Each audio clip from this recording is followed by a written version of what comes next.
बंधुगण एही भिडियो रे मु आपनंकु सिंह राशिर चरित्र एवं स्वभाव कण सिंह राशिर भाग्य केउ बयस रे वृद्धि पाए विवाह जोग केबे हुए एवं स्वास्थ्य किपरि हुए एवं आपण केउ कामरे सफलता पाइबे कुंडली शेष रे मु आपनंकु ग्रहणर शांति पाई निश्चित उपचार कहिबी जाहाकु करी आपण आपणंकर अशुभ समय को शुभ करि पारिबे। बंधुगण जदि आपण एही भिडियो को प्रथम थर पाई देखुछंती तेबे चैनल को सब्सक्राइब करंतु एवं जदि आपणंकु भिडियोटी पसंद आसे तेबे एहाकु लाइक करंतु एवं कमेंट रे जय श्री राम लेखिबाकु भूलंतु नाही। तेबे आसंतु आरंभ करिबा आपणंक राशिर शासक सूर्य जहा जणे पुरुषंकु प्रतिनिधित्व करे जहा तेज एवं शक्तिशाली सिंह राशिर लोकमाने निर्भीक उदार एवं गर्वी मनरे दृढ़ता साहस एवं धैर्य विशेष मंत्र रे सेमानंक ठारे देखिबाकु मिले। सूर्यंकु आत्मशक्ति किंबा आत्मविश्वास सृष्टि करुथिबा ग्रह बोली विवेचना करा जाए। सिंह राशिर लोकमाने आश्चर्यजनक आत्मशक्तिर अधिकारी सेमाने सबुठारु कष्टकर परिस्थिति रे मध्य भयभीत हुअन्ति नाही।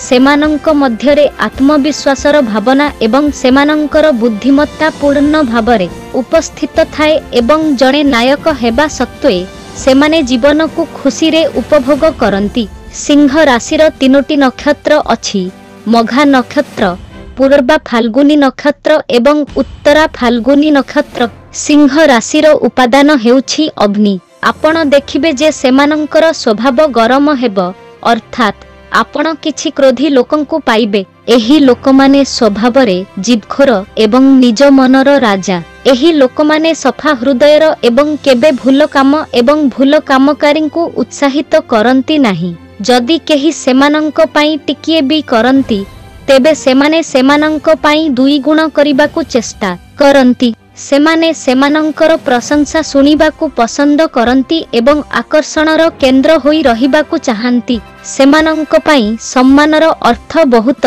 जदि सेमानंकु सम्मान न मिले तेबे सेमाने पुणी सेही स्थान को जानती नाही। जदि सिंह राशिर सूर्य ग्रह शक्तिशाली तेबे सेमाने समाजरे बहुत नाम एवं सम्मान पांती एवं बहुत शीघ्र सेमाने उच्च स्तर रे निजर स्थान हासिल करंती। एही लोकमाने ना घुमेई फिरेई की कथा कहि पारंती एवं ना काहाकु घुमेई फिरेई की सुनिबाकु पसंद करंती। सेमाने सीधासळख कथाबार्ता करंती एवं सीधासळख सुनिबाकु पसंद करंती। लोकमाने स्वभावरे टिके भावप्रवण तेणु सेमानंक पाई सेमानंकर भावना को नियंत्रण करिबा टिके कष्टकर होई पड़े। बंधुर बंधु शत्रुर बंधु सेमाने निज बंधु मानंक सहित बुलिबाकु भल पांती। सेमाने साधारण स्वभावर जदि सेमानंकर मनोभाव भल थाए तेबे सेमाने समस्तंक सहित मिसिबे एवं कथा हेबे हसिबे एवं बहुत उपभोग करिबे।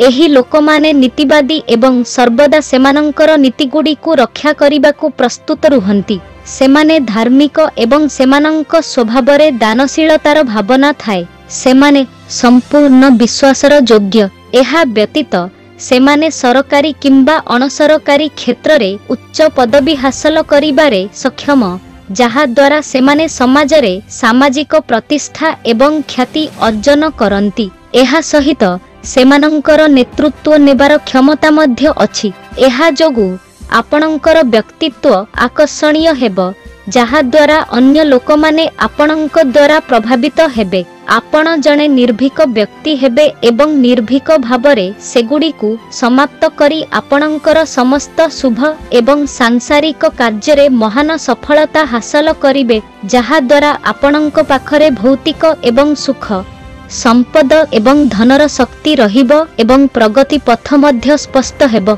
आपणंक जीवन खुशी रे बीतिबो। आपणंक हृदय रे उदारतार भावना रहिबो एवं आपण अन्य लोकंक प्रति मध्य स्नेह देखाइबे। आपण जीवन रे 100% सफलता पाइबे एवं प्रतियोगिता क्षेत्र रे आपण सफल हेबे। आपणंक शत्रु एवं प्रतिद्वंदी माने आपणंकु भय करिबे किंतु जदि आपण अन्यमानंक सहित साधारण व्यवहार करंती तेबे आपण समाजरे लोकप्रियता एवं अतिरिक्त प्रतिष्ठा अर्जन करिपारिबे। आपणकर शारीरिक केशर एक विशेष प्राधान्य थाइपारे एवं आपण कठिन परिश्रम एवं साहस सहित आपणकर सांसारिक गौरवर कार्यगुड़िकु समाप्त करिबे एवं सेथिरे इच्छित सफलता पाइबा परे आपण जीवन रे प्रगति पथरे आगकु बढ़िबे। आपण राजनीति किंबा व्यवसाय इत्यादि रे अग्रगति करिबे एवं आपण एही क्षेत्र गुड़िकरे सर्वोत्तम रहिबे। आपणक स्वभाव रे मध्य तेजस्वर भावना रहिबो किंबा आपण आवश्यक अनुसारे क्रोध किंबा उग्रतार भावना मध्य देखाइबे। आपणकर आयुर्वेद एवं योग इत्यादि प्रति आशा रहिबो। आपणक भितरे गंभीरतार भावना रहिबो। आपणकर कार्य 13 घंटा पूर्वरु समाप्त हेबो, जहा जोगु आपण सफलता पाइबे। सूर्य हेउछंती राजयोगर कारक।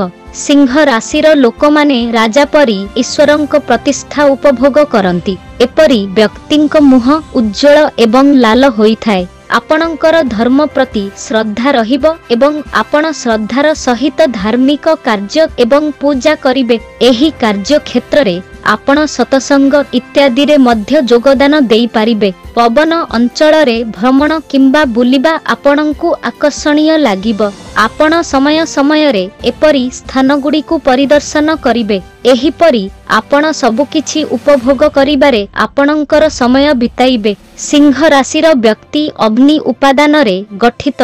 आपण आपणंकर दयालु हृदय जोगु लोकमानंकु क्षमा करंती, किंतु जदि केही आपणंकर प्रतिष्ठा को नष्ट करिबाकु चेष्टा करंती तेबे आपण तांकु केबे क्षमा करिबे नाही। आपणंकर उत्साह साहस एवं रोग आपणंक शत्रुमानंकर साहस भांगी देब। आपणंक शत्रु माने सर्वदा आपणंक सामना करिबाकु भय करिबे। एही नक्षत्र रे जन्मित लोकंक दांत चकोर परी तीक्ष्ण, चर्म रुक्ष, किंतु एही नक्षत्र रे जन्मित व्यक्तिंक आखिरे किछि विशेष आकर्षण थाए। एही राशिर व्यक्ति माने निजर पूर्ण रूप देखिबाकू आग्रही एवं सेमानंकर एक महान मुह रखिबार एक बड़ शौक थाए। किछि परिमाण रे अहंकारी होइथिबारु सेमाने बहुत शीघ्र क्रोधित हुअंती एवं सेमानंकर पुरुषत्व एवं संतान प्रसव शक्तिर अपव्यवहार मध्य करंती नाही। जदि आपण सिंह राशि अंतर्गत पूर्व फाल्गुनी नक्षत्र रे जन्म ग्रहण करंती तेबे आपण 20 वर्ष शुक्रंक महादशा रे जन्म ग्रहण करंती। जदि आपण सिंह राशि तले उत्तरा फाल्गुनी नक्षत्रर प्रथम पर्याय रे जन्म ग्रहण करंती तेबे आपण सूर्यंक 6 वर्षर महादशा रे जन्म ग्रहण करंती। आपणंकर श्रेणी क्षत्रिय रूपा एवं श्रेणी कुकुर। एही नक्षत्र रे जन्मित लोकमाने सूर्य परी उज्जवल एवं सेमानंकर कठिन परिश्रम द्वारा प्रचुर धन एवं ख्याति अर्जन करंती। सिंह राशिर लोकमानंकर कार्य पिता एवं पुत्र मध्यरे बंटन करा जाइछि। धार्मिक क्षेत्र रे आपण शक्तिर उपासक। आपण भैरव, सिंह एवं सूर्य इत्यादि शक्तिमुखी देवता मानंक प्रति आग्रही हेबे। सूर्यंक माणिक मणि सर्वदा आपणंक पाई अनुकूल एवं शुभ रहिब। सेमानंकर भाग्य 16, 22, 24, 26, 28, 32 वर्ष रे वृद्धि पाए। धनु, कुंभ, मेष राशिर व्यक्तिंक सहित सेमानंकर बंधुता प्रेम किंबा सहभागिता शुभ। एही जातक माने ज्वर एवं मस्तिष्क संबंधी जंत्रणा भोग करंती। सेमाने उत्तेजक पदार्थ सेवन करिबा उचित नुहे। सूर्य एवं मंगल सेमानंक पाई शुभ। बुध एवं शुक्र अशुभ एवं राहु एवं केतु पथ स्थान रे अवस्थित हेबा मृत्युर कारण। एबे आसंतु जानिबा ग्रहण को शांत करिबार उपाय। एही उपाय रे करंतु प्रतिदिन आदित्य हृदय स्तोत्र पाठ करंतु। लाल रंगर फूल सहित सूर्य को प्रार्थना करंतु एवं भाग्य वृद्धि एवं प्रगति कामना करी जल भंडार रे प्रवाहित करंतु। बंधु माने जदि आपणंकु भिडियोटी पसंद आसी थाए तेबे एहाकु आपणंक बंधु एवं संपर्कीयंक सहित निश्चित भावरे शेयर करंतु एवं प्रत्येक दिनर राशिफल सर्वप्रथमे जानिबा पई आम चैनल सह जोड़ी जानतु। धन्यवाद।